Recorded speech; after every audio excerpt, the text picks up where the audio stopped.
Hello friends, आप सभी प्यारे विद्यार्थियों का आपके अपने चैनल कुविन लेक्चर्स में एक बार फिर से स्वागत है। तो कैसे हो आप सब? आई होप आप सब अच्छे होंगे और आप सबकी पढ़ाई भी बढ़िया चल रही होगी।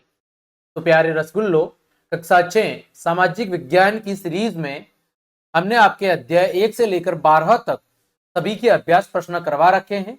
उसी कड़ी में आज हम अध्याय नंबर 13 कार्य का महत्व के समस्त प्रश्नों के उत्तर को हम डिस्कस करेंगे।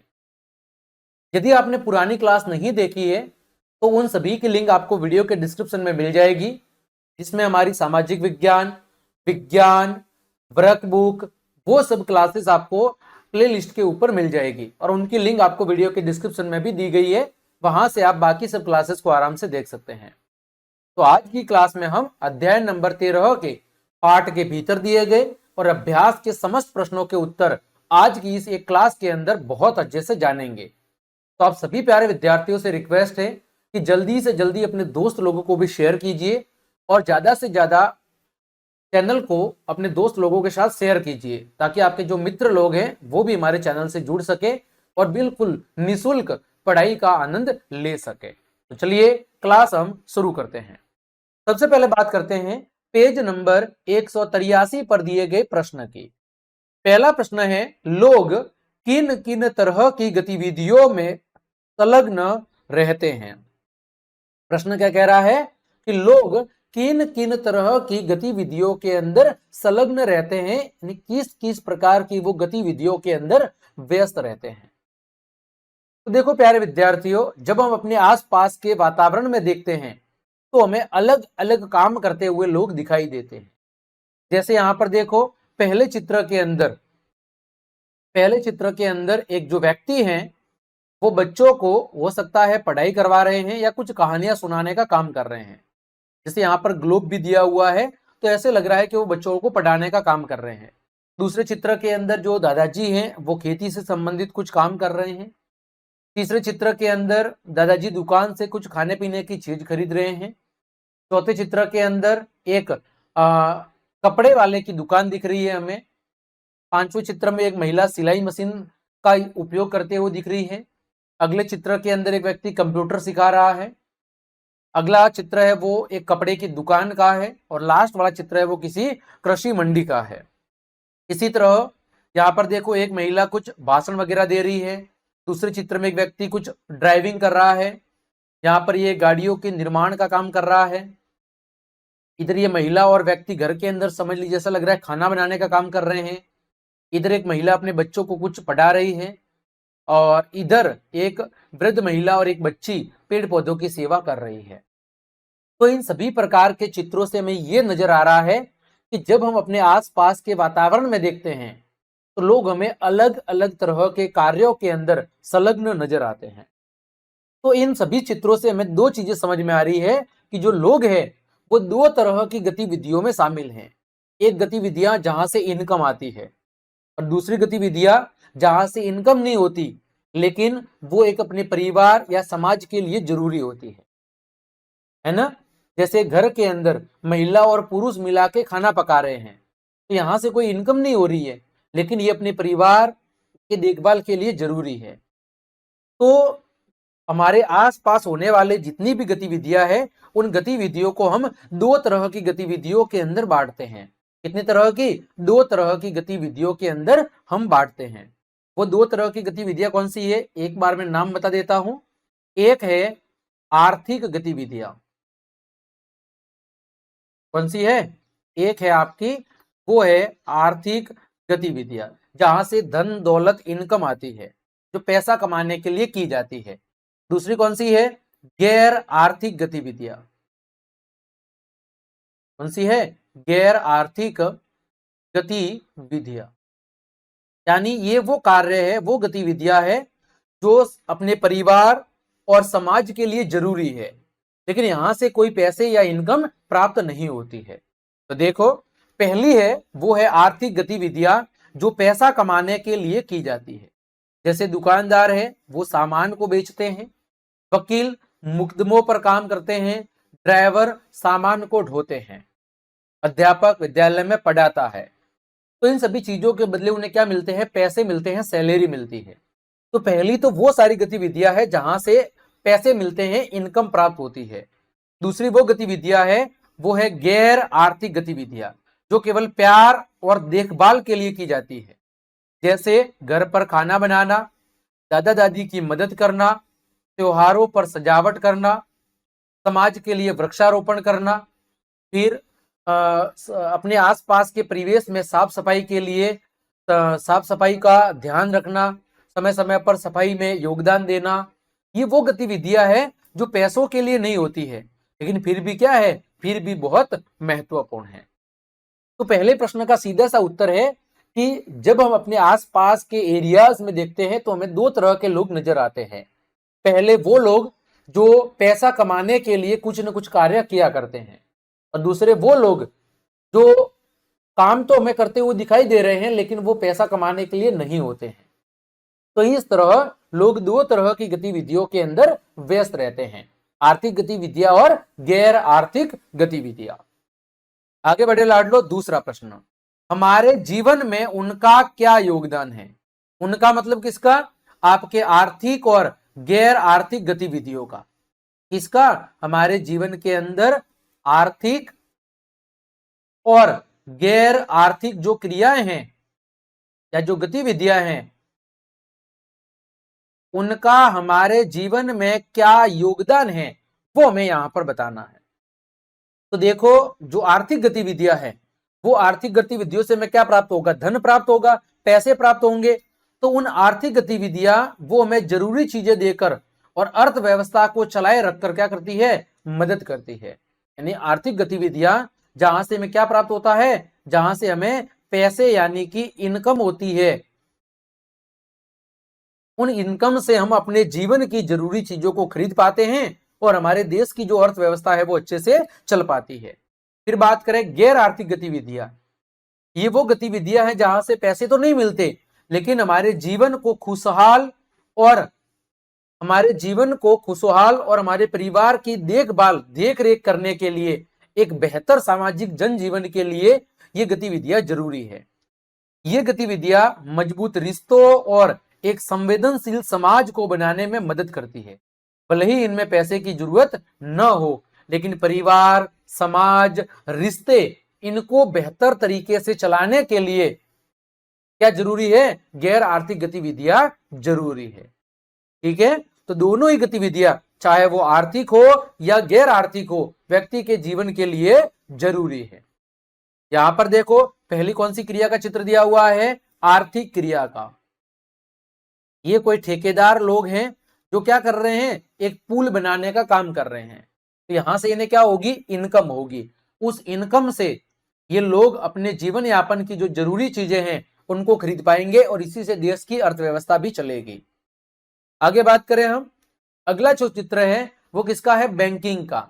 यहां पर देखो, ये व्यक्ति बैंकिंग सेवाओं का लाभ लेने के लिए आया है और ये महिला अपना कर्तव्य यहाँ पर निभा रही है, जो क्या है? बैंक की एक एम्प्लॉय है। इस बैंक की एम्प्लॉय को इसके कार्य के बदले क्या मिलती है? सैलरी मिलती है। अगले चित्र के अंदर एक किसान है, वो खेत के अंदर क्या कर रहा है? ट्रैक्टर चला रहा है। ये कौन सी क्रिया है? आर्थिक क्रिया है जहां से इनकम होती है।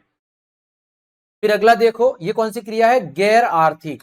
जैसे यहां पर देखो, मंदिर के अंदर प्रसाद वितरण, तो यहां से इस बांटने वाले को कोई धन की इनकम नहीं हो रही है। इसी तरह देखो, किसी गुरुद्वारे के अंदर, इसका चित्र है लंगर, यानी लोगों को निःशुल्क भोजन दिया जा रहा है। तो यहां से इनको कोई इनकम प्राप्त नहीं होती है, लेकिन ये सामाजिक कार्य है। कौन से कार्य है? सामाजिक कार्य है। ठीक, आगे बात करें पेज संख्या 185 की। अनु और कबीर की कहानी में लोग किन गतिविधियों में संलग्न थे? नीचे दी गई तालिका में उनका उल्लेख करो। आपके चैप्टर के अंदर पेज नंबर 185 पे एक कहानी आई है, अनु और कबीर की कहानी।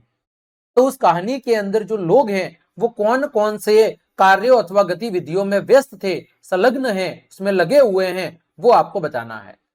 तो देखो, हमने सारणी बनाई है। एक भाग में लिखा है व्यक्ति, दूसरे भाग में लिखा है उनकी गतिविधियां। देखो, जैसे अनु के दादाजी, वो क्या काम कर रहे हैं? सब्जी के बगीचे की देखभाल का काम कर रहे हैं। अनु की दादी कौन सा काम कर रही है? घर के कामों को निपटाने का काम कर रही है, साफ सफाई, झाड़ू लगाना, खाना पकाना, वो चीजें। अनु के माता पिता क्या कर रहे हैं? वृद्धि और रेडीमेड वस्त्र बेचने वाली दुकान चलाना। वो क्या करते हैं? कपड़े की दुकान है उनके और वहां पर कपड़ों को बेचने का काम करते हैं। अनु की मां क्या करती है? एक स्वैच्छिक समूह के माध्यम से समुदाय की महिलाओं को बुनाई सिखाने का काम करती है। क्या करती है? एक समूह के माध्यम से जो उनके समाज या समुदाय की महिलाएं हैं उनको बुनाई सिखाती है, कपड़ों की बुनाई कैसे करते हैं। अनु का बड़ा भाई रोहन क्या करता है? एक सॉफ्टवेयर इंजीनियर के रूप में काम करता है और कंप्यूटर अनुप्रयोग को विकसित करता है, कंप्यूटर सॉफ्टवेयर को डेवलप करता है। रोहन क्या करता है? सप्ताहांत पर, सप्ताह के अंत पर एक विकास कार्यक्रम में युवाओं को कंप्यूटर कौशल सिखाने के लिए वो स्वयं सेवा करता है। फिर कबीर क्या करता है? अपने आसपास के लोगों की गतिविधियों का अवलोकन करना और उनकी सराहना करना। ये काम किसके हैं? कबीर के। तो यहां पर हमने जाना कि जो चैप्टर के अंदर अनु और कबीर की कहानी दी गई है उसके अंदर जो पात्र है वो अलग अलग कामों के अंदर लगे हुए हैं, अलग अलग गतिविधियों के अंदर वो लगे हुए हैं। ठीक है, आगे बात करें। प्रश्न संख्या 187 पर दिया हुआ प्रश्न कह रहा है, प्रश्न 185 पर दी गई तालिका में क्या आपने तीसरा कॉलम देखा? इस कॉलम को आर्थिक और गैर आर्थिक गतिविधि नाम दे। अब इन्हें गतिविधि के प्रकृति के अनुसार वर्गीकृत करें। देखो अभी जो हमने सारणी देखी थी उसी के अंदर हमने तीसरा कॉलम और जोड़ना है। तीसरे कॉलम का नाम क्या देना है? आर्थिक अथवा गैर आर्थिक गतिविधि, यानी गतिविधि का प्रकार कौन सा है, और फिर वो आपको उसमें लिखना है। तो देखो रसगुल्लो, यहां पर हमने लिखा है व्यक्ति, फिर गतिविधि और इधर गतिविधि का प्रकार कि वो कौन सी गतिविधि है, आर्थिक है कि गैर आर्थिक। दादाजी क्या काम कर रहे थे? बच्चों को मुफ्त में पढ़ाना। ये कौन सी क्रिया है? गैर आर्थिक। यहां से दादाजी को कोई इनकम नहीं हो रही है। दादाजी और क्या काम कर रहे थे? बागवानी का काम, अपने घर के अंदर बगीचे के अंदर छोटा मोटा काम कर रहे थे, वो भी गैर आर्थिक है, वहां से उन्हें कोई इनकम नहीं हो रही। फिर दादाजी घर के काम निपटाना, ये क्या है? दादी जी है, ठीक है। दादी जी का काम क्या था? घर के काम निपटाना, तो वो भी कौन सा काम है? गैर आर्थिक। ठीक है। फिर अभिभावक यानी माता पिता, वो कपड़ों की दुकान चलाते हैं, वो कौन सी क्रिया है? आर्थिक, वहां से इनकम होती है। माँ क्या करेगी? दूसरों को बुनाई सिखाने का काम कर रही है, लेकिन वो समुदाय के हित में कर रही है, मतलब वो कौन सी होगी? गैर आर्थिक। रोहन का भाई सॉफ्टवेयर इंजीनियर के रूप में काम करता है, तो वहां से उसे सैलरी मिलती है, इनकम होती है। रोहन स्वयं सेवा कंप्यूटर कौशल, यानी अपनी इच्छा से वो लोगों को कंप्यूटर सिखाने का काम करता है, वो भी कैसा है? गैर आर्थिक, वहां से उसे कोई इनकम नहीं हो रही है। आगे बात करें, प्रश्न संख्या 189 189। क्या आप अपने घर से विद्यालय जाने के मार्ग में लोगों द्वारा की जाने वाली विभिन्न प्रकार की आर्थिक गतिविधियों का स्मरण कर सकते हैं? आपके विचार से इन लोगों को किस प्रकार भुगतान किया जाता है? कि जब आप रोजाना अपने घर से स्कूल जाते हैं तो रास्ते के अंदर अलग अलग लोगों को काम करते हुए आप देख रहे होते हैं, है ना? तो आपके विचार से इन लोगों को भुगतान, पेमेंट कैसे किया जाता है? तो देखो स्कूल जाते समय मैंने कई सारे लोगों को दुकान में काम करते हुए, फल और सब्जियां बेचते हुए और बस चलाते हुए देखा है। दुकानदार है वो सामान बेचकर पैसा कमाता है, दुकान के कर्मचारियों को महीने में एक बार वेतन मिलता है, विक्रेता किसान को उनके द्वारा बेचे गए फल और सब्जियों के लिए पैसे मिलते हैं, और बस ड्राइवर को बस चलाने के बदले दिहाड़ी अथवा मासिक मजदूरी मिलती है। तो इस तरह अलग अलग लोगों को अलग अलग कार्य के अनुसार उन्हें अलग अलग तरीके से भुगतान किया जाता है। जैसे सब्जी की दुकान वाला है, ग्राहक उससे सब्जी खरीदेंगे, इसके बदले में वो दुकानदार को पैसे लेंगे। दुकानदार कहां से लाएगा? दुकानदार है वो या तो मंडी से लाएगा, या जैसे सब्जियां बेच रहा है तो वो या तो मंडी से लाएगा या किसान से खरीद कर लाएगा। तो किसान को कैसे पैसे कौन देगा? वो दुकानदार देगा। इसी तरह दुकान के अंदर यदि कोई कर्मचारी काम कर रहे हैं तो उनका जो सेठ होगा, मालिक होगा, वो महीने के अंदर एक बार या जो भी उनका सिस्टम होगा उसके अनुसार पेमेंट करेगा। और जो बस ड्राइवर है तो जो बस कंपनी का मालिक होगा वो उस ड्राइवर को उसके काम के अनुसार वो हिसाब करेगा, तो प्रतिदिन के आधार पर उसको पेमेंट देता होगा या महीने के आधार पर सैलरी देता होगा। आगे बात करें, प्रश्न संख्या 191। उन गतिविधियों ऑब्लिक व्यवसायों के सामने सही का निशान लगाए जो आपको लगता है कि मौद्रिक मूल्य सर्जन करते हैं। क्या आप अंत में खाली पंक्तियों में धन संबंधी मूल्य सर्जन की दो गतिविधियां और उदाहरण जोड़ सकते हैं? क्या कह रहा है कि आपके सामने एक सारणी दी गई है, आपको बताना है कि इनमें से ऐसी कौन सी गतिविधि है जहां से मौद्रिक मूल्य धन की प्राप्ति होती है, मुद्रा का अर्जन होता है। तो देखो, जैसे बेकरी, बेकरी में काम क्या होगा? ब्रेड और पेस्ट्री बनाना और बेचना, तो वहां से धन की प्राप्ति होगी। फिर दर्जी, दर्जी का काम क्या है? दर्जी का काम है भुगतान के लिए कपड़े सिलना और बदलना। यहां पर ये बेकर ही था, ठीक है, जो बेकरी के अंदर काम करता है वो क्या होता है? वो बेकर होता है। तो यहां पर बेकर ही सही था। बेकर क्या करता है? जो बेकरी के अंदर काम करता है। दर्जी का काम क्या है? दर्जी का काम कपड़े सिलना और बदलना, इसके लिए भी उसे पैसे मिलते हैं, ये भी एक मौद्रिक मूल्य सर्जन कर रहा है। किसान अपने ट्रैक्टर की मरम्मत करते हुए, तो किसान जब अपने ट्रैक्टर के खराब होने पर उसको रिपेयर करेगा तो वो अपने व्यक्तिगत उपयोग के लिए कर रहा है, कमाने के लिए नहीं कर रहा। इस वजह से वहां से उसे कोई धन की प्राप्ति नहीं होती। डॉक्टर क्या करेगा? चिकित्सा उपचार देगा और शुल्क अर्जित करेगा, वो रोगियों का इलाज करेगा, वहां से उसे इनकम होगी। माता पिता अपने परिवार के लिए रात का खाना बना रहे हैं, तो ये प्यार से किया गया कार्य है, अपने परिवार की देखभाल के लिए किया गया कार्य है, पैसे के लिए नहीं। तो यहां से कोई धन प्राप्त नहीं होगा। वैज्ञानिक ये रिसर्च करेंगे और उसके अनुसार सरकार के द्वारा या जिस भी कंपनी के लिए वो काम कर रहे हैं उन्हें सैलरी मिलेगी। बीमार दादा दादी की देखभाल करने वाला व्यक्ति, तो देखभाल का काम प्यार से होता है, वेतन वाली ये नौकरी नहीं है, अतः यहां पर भी धन का अर्जन नहीं होगा। शिक्षक ये छात्रों को पढ़ाने का काम करेंगे, इसके बदले उन्हें सैलरी मिलेगी। कार मैकेनिक ये वाहनों की मरम्मत करेगा और इस काम के बदले वो पैसा लेगा। तो यहां पर हमने क्या देखा कि अलग अलग कार्य के आधार पर यह निर्धारित होता है कि कौन सी गतिविधि से इनकम होगी और कौन सी गतिविधि से इनकम नहीं होगी। ठीक है, आगे बात करें प्रश्न संख्या 193 पर।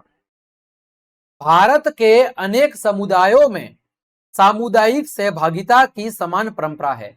क्या आप अपने क्षेत्र की कुछ ऐसी परंपराओं के बारे में बता सकते हैं जहां पर समुदाय के लोग मिलजुल कर कार्य करते हैं? देखो, जैसे स्वच्छ भारत अभियान, इस अभियान के तहत समुदाय के लोग अपनी गलियों, सड़कों और पार्कों की सफाई करते हैं। फिर वन महोत्सव, बरसात के मौसम में कॉलोनी और गांव के अंदर समुदाय के लोग मिलकर क्या करते हैं? पेड़ लगाते हैं। फिर विश्वकर्मा एवं कुछ अन्य धार्मिक दिन, सभी आगंतुक निःशुल्क उस दिन जा सकते हैं वहां पर। सर्व शिक्षा, कुछ लोग वंचित बच्चों को निःशुल्क शिक्षा देने का काम करते हैं। सर्दी के कपड़े, रात्रि में सड़क किनारे लोगों को कंबल वितरित करना, ये एक प्रकार की सामुदायिक सहभागिता के कार्य हैं, जहां पर लोग समुदाय के रूप में मिलकर, यानी एक से अधिक लोग मिलकर अलग अलग गतिविधियों अथवा कार्यों को संपादित करते हैं। आगे बात करें हम भारत के अंदर कई सारे त्योहार मनाते हैं। इन त्योहारों के अवसर पर लोग मिलकर अनेक गतिविधियां करते हैं। वे मिलजुल कर स्थान की सजावट करते हैं और अलग अलग व्यंजनों को भी बनाते हैं। क्या ये गैर आर्थिक क्रिया है? आपके विचार से इनमें क्या जीवन मूल्य समाहित है? तो बिल्कुल सही बात है, ये कौन सी क्रिया है? गैर आर्थिक। यहां से कोई इनकम प्राप्त नहीं हो रही है, क्योंकि लोग इन्हें मौज मस्ती और साथ मिलकर जश्न मनाने के लिए करते हैं, न कि पैसा कमाने के लिए। और इन गतिविधियों का महत्व इसलिए है क्योंकि ये समुदाय को एक साथ लाते हैं, एक साथ जोड़ कर रखते हैं, समुदाय में खुशियां पैदा करते हैं, सांस्कृतिक विरासत को बढ़ावा देते हैं, परंपरा का जश्न मनाते हैं और दोस्ती को और ज्यादा मजबूत करते हैं। इस वजह से ये समाज के लिए बहुत ज्यादा महत्वपूर्ण कार्य है। भले ही यहां से कोई इनकम न होती हो, लेकिन समुदाय के अंदर आपसी भाईचारा, सद्भाव, मिलनसार का भाव बनाए रखने के लिए ये गतिविधियां बहुत ज्यादा जरूरी है। आगे बात करते हैं रसगुल्लो, तीसरा। क्या आप उन सामुदायिक कार्यक्रमों की पहचान कर सकते हैं जिन्हें आपके विद्यालय या आसपास आयोजित किया गया हो? इन कार्यक्रमों में आपने क्या देखा? तो देखो, हमारे विद्यालय के अंदर एक कार्यक्रम आयोजित किया जिसमें हमने स्थानीय पार्क के अंदर पेड़ लगाते हैं। वह मैंने देखा बहुत से छात्र और शिक्षक इसमें भाग लेते हैं। यह एकजुटता, जिम्मेदारी, टीम वर्क और आत्मसंतुष्टि की भावना देता है। साथ ही साथ पर्यावरण के संरक्षण, पर्यावरण को बचाने में भी मदद करता है। इससे हमने अपने समुदाय के लिए पेड़ों के महत्व के बारे में सीखा है कि हम किस तरह सामुदायिक तरीके से मिलकर अधिक से अधिक वृक्षारोपण कर सकते हैं, जो हमारे समाज के साथ साथ, हमारे समुदाय के साथ साथ पर्यावरण संरक्षण के लिए भी जरूरी है। ठीक है, आगे बात करते हैं प्रश्न, गतिविधियां और परियोजनाएं। अभी तक हमने जो प्रश्न डिस्कस किए वो पाठ के भीतर अलग अलग पेज नंबर पर पूछे गए थे, है ना। वो पाठ के भीतर अलग अलग पेज नंबर पर पूछे गए थे। अब बात करते हैं उन प्रश्न की जो पाठ के पीछे अभ्यास के तौर पर दिए हुए हैं। देखो, पहला प्रश्न है, आर्थिक गतिविधियां और गैर आर्थिक गतिविधियों से किस प्रकार भिन्न है। गैर आर्थिक गतिविधियां और आर्थिक गतिविधियां दोनों के बीच में अंतर क्या है, वो आपको प्यारे लाडलो रसगुल्लो बताना है। देखो, बात करें हम आर्थिक गतिविधियां, तो जो पैसा कमाने के उद्देश्य से कार्य किए जाते हैं वो आर्थिक गतिविधियां है। जैसे एक किसान जो सब्जियां बेचता है, एक वकील जो कानूनी मदद के लिए फीस लेता है, ये सारी कौन सी गतिविधियां है, आर्थिक। जैसे टीचर स्कूल में पढ़ाता है पैसों के लिए, डॉक्टर रोगियों का इलाज करता है पैसों के लिए, दुकानदार चीजों को बेचता है पैसों के लिए। तो ये सारी गतिविधियां कौन सी है, आर्थिक, जहां से इनकम होती है। दूसरी कौन सी गतिविधियां है, गैर आर्थिक, जो प्यार, देखभाल या जिम्मेदारी से की जाती है, न कि पैसा कमाने के लिए। जैसे माता पिता खाना बनाते हैं, बच्चे दादा दादी की मदद करते हैं, ये सारी क्रिया कौन सी है, गैर आर्थिक, जहां से कोई इनकम नहीं होती है। जैसे यहाँ पर चित्र देखो, दादाजी है वो अपने बच्चों को क्या कर रहे हैं, दादाजी है वो अपने बच्चों को कुछ कहानियां सुना रहे हैं। इधर दादाजी खेत के अंदर या बागवानी में कुछ काम कर रहे हैं, इधर खाने पीने की चीजें बेची जा रही है, इधर दादाजी कपड़ों का कुछ काम कर रहे हैं, इधर महिला सिलाई मशीन सिखा रही है, इधर सर जी कंप्यूटर सिखा रहे हैं, इधर वस्त्र बेचे जा रहे हैं और इधर सब्जियां बेची जा रही हैं। ये सारी वो गतिविधियां हैं जिनके अंदर देखो, जैसे तीसरी गतिविधि यहां से इनकम होगी, चौथी गतिविधि यहां से इनकम होगी, फिर आपका जो सिखा रहे हैं यहां से होगी, वस्त्र बेच रहा है यहां से होगी, सब्जी मंडी से इनकम होगी। इसी तरह देखो, ये महिला कुछ भाषण दे रही है, मोटिवेट कर रही है, ये व्यक्ति ड्राइविंग कर रहा है, ये मैकेनिक का काम कर रहा है, ये घर के अंदर खाना बना रहे हैं, ये माँ बच्चों को सिखा रही है और इधर दादी है वो बच्चे की मदद कर रही है। तो यहाँ पर जो गतिविधियां पैसा कमाने के उद्देश्य से की जाती है वो आर्थिक गतिविधियां हैं, और जो गतिविधियां केवल और केवल प्यार, देखभाल या जिम्मेदारी के उद्देश्य से की जाती है, जहां से इनकम कोई प्राप्त नहीं होती, वो कौन सी है, गैर आर्थिक गतिविधियां है। आगे बात करें हम, दूसरा प्रश्न, लोग किस प्रकार की आर्थिक गतिविधियों में संलग्न हैं, उदाहरण सही समझाइए। कि जब हम अपने आसपास के वातावरण में देखते हैं या आसपास के क्षेत्र में देखते हैं, तो लोग किस प्रकार की आर्थिक गतिविधियों में, जहां से इनकम होती है, उसमें व्यस्त हैं। तो देखो, लोग विभिन्न अलग अलग प्रकार की आर्थिक गतिविधियां करते हैं जहां से उन्हें इनकम मिलती है। जैसे प्राथमिक गतिविधियां, जैसे खेती, उदाहरण के लिए किसान गेहूं उगा रहा है और फिर गेहूं को बाजार के अंदर बेच रहा है। द्वितीय गतिविधियां, जैसे विनिर्माण, एक फैक्ट्री के अंदर जो कर्मचारी है वो कपड़े बना रहा है, इसके लिए वो फैक्ट्री उसे क्या कर रही है, फैक्ट्री का जो मालिक है वो उसे सैलरी दे रहा है, तो यहां से भी इनकम हो रही है। फिर तृतीय गतिविधियां, जैसे सेवाएं, जैसे स्कूल के अंदर पढ़ाने वाला एक टीचर, उस काम के बदले उसे वेतन मिल रहा है। तो ये सारी वो गतिविधियां हैं जो आर्थिक गतिविधियां हैं, जहां से इनकम प्राप्त होती है। ये सभी चीजें लोगों को पैसा कमाने में क्या करती है, मदद करती है, अतः ये आपकी आर्थिक गतिविधियां है। तीसरा देखो, सामुदायिक सेवा गतिविधियों में लगे लोगों का बहुत महत्व है, इस कथन पर टिप्पणी करो। कि ऐसे लोग जो सामुदायिक सेवा की गतिविधियों में लगे हुए हैं, उनका बहुत महत्व है, इस कथन पर टिप्पणी करनी है। जैसे यहाँ पर देखो, पहले चित्र के अंदर जो स्कूली बच्चे हैं वो क्या कर रहे हैं, वो साफ सफाई का काम कर रहे हैं। दूसरे चित्र में वो क्या कर रहे हैं, वो वृक्षारोपण का काम कर रहे हैं। फिर अगले चित्र के अंदर देखो, ये महिला मंदिर के अंदर प्रसादी ग्रहण कर रही है, प्रसादी ले रही है। फिर यहाँ पर भी मंदिर के अंदर भोजन खाने का काम चल रहा है ना, भोजन को बांटने का, यानी गरीब लोगों की सेवा करने का काम चल रहा है। तो ये सारे काम है वो सामुदायिक कार्य है, वो किसी व्यक्ति के निजी हित के लिए नहीं है और न ही यहां से कोई इनकम प्राप्त हो रही है। तो हम कहेंगे कि हाँ, जो लोग सामुदायिक सेवा करते हैं वे दूसरों की मदद करते हैं और समाज को बेहतर बनाते हैं। भले ही वे पैसा न कमाए फिर भी उनका काम काफी मूल्यवान होता है। इससे यह पता चलता है कि वे दूसरों की परवाह करते हैं और अपने समुदाय और पर्यावरण की जिम्मेदारी वो लेते हैं। ठीक है, आगे बात करें प्रश्न संख्या 4 की।